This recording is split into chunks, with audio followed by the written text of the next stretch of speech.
जय हिंद दोस्तों, स्वागत है आपका आपके अपने यूट्यूब चैनल में। दोस्तों, इस वीडियो में हम बात करने वाले हैं क्लास 10th मैथ यानी क्लास 10th गणित के बारे में। जितने भी बच्चे गणित का पेपर देकर आए हैं जिनका कोड 822 IB है, वे इस वीडियो को देख के अपना आंसर मिला ले कि आपने कितने बहुविकल्पी प्रश्नों को सही किया है। 822 IB कोड का पेपर है, इसका हम सोल्यूशन करवाने वाले हैं जो कि गणित का पेपर है। ठीक है, चलिए इसका सोल्यूशन करते हैं। देखिए यहाँ पे आपका पहला बहुविकल्पी प्रश्न यहाँ पे आ गया।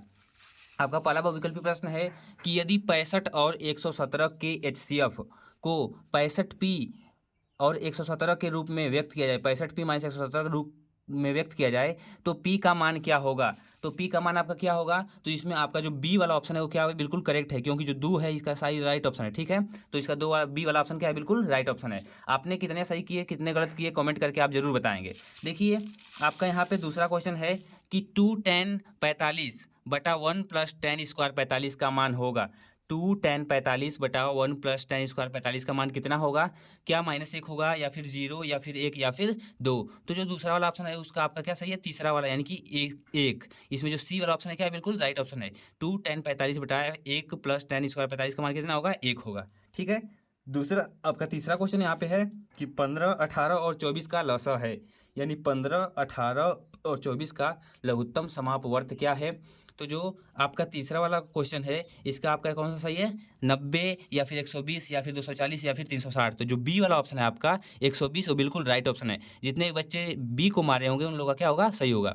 चलिए चौथा क्वेश्चन देखते हैं कि 148 बटा 185 का सरलतम रूप है। ये आपका कौन सा क्वेश्चन है, चौथा क्वेश्चन है कि 148 बटा 185 का सरलतम रूप क्या है। ठीक है, तो जो चौथा का आपका सही है क्या 4/5 है कि 5/7 या फिर 5/4 या फिर 7/5। तो जो 4/5 हो क्या है, बिल्कुल आपका राइट ऑप्शन है। ठीक है, देखिए यहाँ पे आपके 4 प्रश्न खत्म हो गए और इसको हिंदी इंग्लिश में दोनों में लिखा है पेपर को।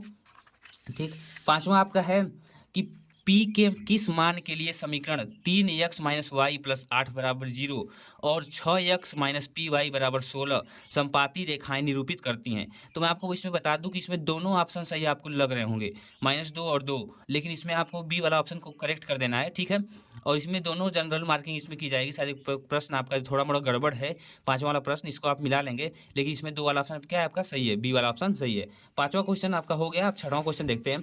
छठवां क्वेश्चन है कि यदि 3x प्लस 2py बराबर 2 और 2x प्लस 5y प्लस 1 बराबर 0 द्वारा निरूपित रेखाएं परस्पर समांतर हैं तो p का मान होगा। तो p का मान क्या होगा, यहाँ पे आपका छठवां वाला क्वेश्चन कह रहा है, छठवां वाला क्वेश्चन कह रहा है कि यदि 3x प्लस 2py बराबर 2 और 2x प्लस 5y बराबर 1 मतलब प्लस 1 बराबर 0 द्वारा निरूपित रेखाएं परस्पर समांतर हैं तो p का मान कितना होगा। तो p का मान कितना होगा, 15/4। यहाँ पे आपका राइट ऑप्शन है। ठीक है, 15/4 हो जाएगा। यहाँ पे आपका सातवां क्वेश्चन है कि यदि यदि कॉट थीटा बराबर 8 तो साइन थीटा बराबर क्या होगा। यदि 15 कॉट थीटा बराबर 8 तो साइन थीटा का मान कितना होगा, क्या 17/5, 15/8 या फिर 8/17 या फिर 15/17। ये आपका सातवां क्वेश्चन है। तो यहाँ पे आपका जो आपका सी वाला ऑप्शन है क्या होगा, बिल्कुल सही है, यानी 8/17। 8/17 क्या होगा, इसका सही होगा 8/17। साइन थीटा का मान क्या होगा, 8/17। ठीक है, नेक्स्ट क्वेश्चन देखते हैं। और जल्दी जल्दी मैं सॉल्यूशन करवा रहा हूँ, इसीलिए मेरी थोड़ी आवाज़ क्लियर आपको नहीं सुनाई दे रही होगी, इसके लिए मैं आप लोगों से माफ़ी मांगना चाहता हूँ। देखिए आठवां है आपका कि यदि ए बी सी तथा एक्स वाई जेड दो समरूप त्रिभुज हैं तथा एंगल ए बराबर 75 डिग्री और एंगल वाई बराबर 57 डिग्री हो तो एंगल सी का मान होगा। एंगल सी का मान आपका कितना होगा, तो जो आपका एंगल सी का मान होगा वो 48 डिग्री होगा। कितना होगा, 48 डिग्री। ठीक है, ना ही 58 होगा, ना ही 45, ना ही 54, 48 डिग्री इसका राइट ऑप्शन है आठवां का। ठीक है, देखिए नौवां क्वेश्चन है कि बिंदु यम मतलब -3,4 है। बिंदु यम क्या है, -3,4 की मूल बिंदु से दूरी है कितनी है, -3 बटा मतलब -3,4 की मूल बिंदु से दूरी कितनी होगी। तो ये आपका नौवां वाला क्वेश्चन है, इसका ए वाला ऑप्शन सही है, यानी कि 5। 5 क्या होगी, मूल बिंदु से इसकी दूरी होगी, मूल बिंदु से। ठीक है, 10वां क्वेश्चन देखिए। 10वां है कि बिंदुओं -2,6 और -2,10 को मिलाने वाले रेखाखंड के मध्य बिंदु के निर्देशांक हैं। बिंदुओं -2,6 और -2,10 को मिलाने वाले रेखाखंड के मध्य बिंदु के निर्देशांक क्या हैं। तो आपका ए वाला ऑप्शन बिल्कुल सही है, -2 का मतलब -2,8 क्या इसका राइट ऑप्शन है। आप लोग मिला के कमेंट करके बताएंगे कि कितने आपके आंसर सही हैं, कितने आपने क्वेश्चन सही किए हैं। ठीक है, देखिए अब 11वां क्वेश्चन देखते हैं। 10वां आपका हो गया। 11वां क्वेश्चन आपका है कि किसी समबाहु त्रिभुज ABC में यदि AD लंब BC हो तो AD स्क्वायर बराबर होगा। 11वां क्वेश्चन है आपका है, तो इसका डी वाला ऑप्शन क्या है, बिल्कुल सही है, 3CD स्क्वायर होगा। क्या होगा, 3CD स्क्वायर होगा। 11वां क्वेश्चन आपका हो गया। अब 12वां क्वेश्चन देखिए। 12वां है कि त्रिभुज ABC के शीर्षों के निर्देशांक क्रमशः 7,5, 5,7 -3,3 है। यदि BC का मध्य बिंदु D है तो AD की माप होगी। तो AD की माप क्या होगी, ये 12वां आपका है। ठीक है, कि त्रिभुज ABC के शीर्षों के निर्देशांक क्रमशः 7,5, 5,7 -3,3 है। यदि BC का मध्य बिंदु D है तो AD की माप होगी। ये 12वां क्वेश्चन का सी वाला ऑप्शन आपका सही है, यानी कि 6 मात्रक। कितना होगा, 6 मात्रक। 13वां है आपका कि यदि सेक थीटा बराबर 2 हो तो थीटा का मान होगा। सेक थीटा बराबर 2 हो तो थीटा का मान कितना होगा, तो 60 डिग्री होगा। कितना होगा थीटा का मान, 60 डिग्री आपका बिल्कुल राइट ऑप्शन है। आपका 13वां भी यहाँ पे कंप्लीट हो गया। 14वां देखिए। 14वां क्वेश्चन दिया है कि cosec square theta minus cot square theta 1 minus cos square theta का मान है। तो इसका मान कितना है आपका, जो 14वां क्वेश्चन है इसका मान आपका होगा डी वाला, यानी कि साइन स्क्वायर थीटा होगा। क्या होगा, साइन स्क्वायर थीटा होगा। और ये मैथ के काफ़ी इंपॉर्टेंट और टफ क्वेश्चन आए थे।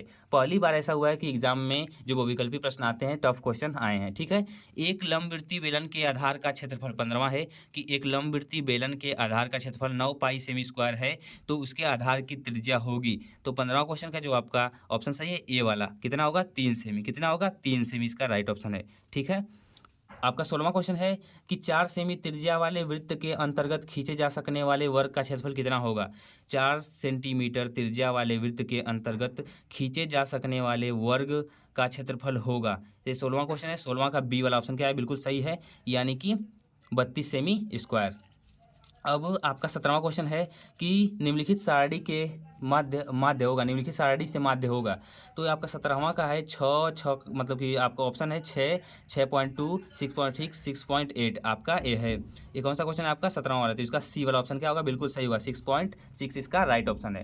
ठीक है, चलिए अब 18वां क्वेश्चन देखते हैं। 18वां क्वेश्चन आपके पास है कि एक पासे को एक बार फेंका जाता है तो एक अभाज्य संख्या आने की प्रायिकता होगी। तो कितना होगा 18वां क्वेश्चन का आपका आंसर, तो बी वाला ऑप्शन क्या होगा, सही होगा, 1/2। एक पासे को एक बार फेंका जाता है तो अभाज्य संख्या के आने की प्रायिकता कितनी होगी, तो 1/2। 19वां क्वेश्चन है कि यदि किसी आवर्ती वितरण का माध्य 20.5 तथा माध्यिका 21 हो तो बहुलक होगा। तो 19वां का आपका कौन सा ऑप्शन सही होगा, डी वाला ऑप्शन सही होगा, यानी कि 22 होगा। कितना होगा, 22 होगा। ठीक है, अब 20वां क्वेश्चन आपके पास है कि निम्नलिखित में से कौन सी घटना प्रायिकता, मतलब कि निम्नलिखित में से कौन सी किसी घटना की प्रायिकता नहीं हो सकती है। तो क्या होगा, 4,3 इसमें आपका राइट ऑप्शन हो जाएगा। और मैं आपको बता दूं कि अगर जो आप इस पेपर का फुल सोल्यूशन चाहिए, जैसे सेक्शन बी का भी अगर जो आपको सोल्यूशन चाहिए तो इस वीडियो क्या कीजिए आप, मतलब कि इस वीडियो को लाइक कर दीजिए, चैनल को सब्सक्राइब कर दीजिए और नेक्स्ट अपडेट का इंतजार करते रहिए। जैसे ही अपडेट करेंगे हम आपको पेपर सोल्यूशन के साथ आपको अपडेट कर दिया जाएगा। ठीक है, तो चलिए दोस्तों, thank you and bye bye, take care of your, next मतलब मिलते हैं नेक्स्ट वीडियो में।